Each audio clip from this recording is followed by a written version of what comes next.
Well, Diana Ross told us to reach out and touch. Neil Diamond sang about hands touching hands. And Noiseworks had this message for everyone. Reach out, reach out, reach out, touch somebody. Reach out, reach out, reach out, touch somebody.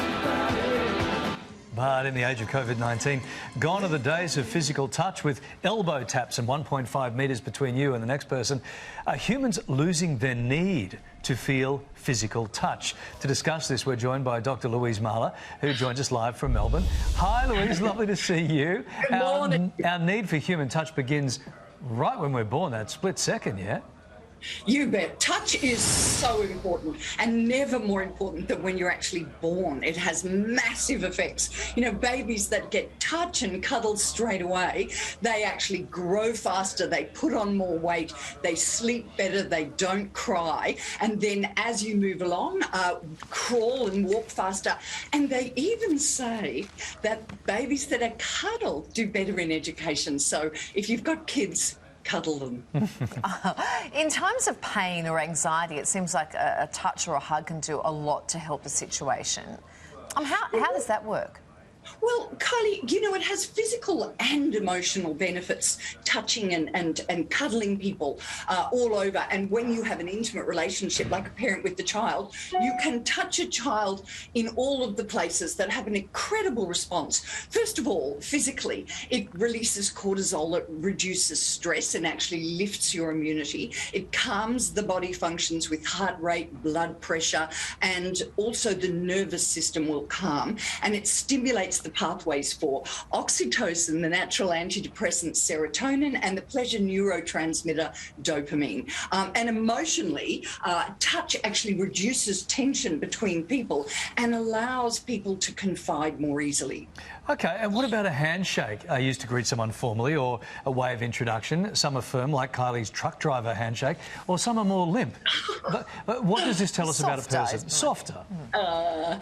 You know what, Larry, the handshake's been around for thousands of years, and we have studied it, and yet we get it so wrong.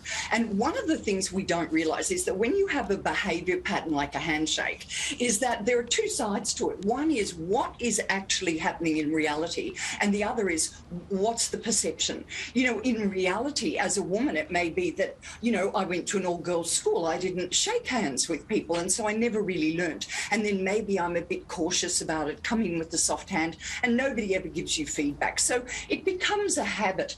But what happens, that's the reality, what happens in perception is that if I have a limp handshake, people will actually read that as weakness. They'll see me as weak, and correspondingly, if I have a strong handshake, they'll say, you know, you're aggressive. And that may not be the reality at all, but it's definitely the perception. But I don't think people think enough about the other parts of the handshake. It's not just about the hands. It's actually about the eyes. Eyes have to make contact, and your body needs to be upright, not curved over, and your arm needs to be out straight, not pulled in beside you, and you need to have good balance in your body. A lot of people I meet fall over when they make a handshake, and what sort of an impression does that send? You know, it says, I can't even stand up straight, let alone... Louise, right now we're being told to not touch. It's been ages since I've shook anybody's hand, but we need to keep 1.5 metres away, of course. What impact can this have on people long term?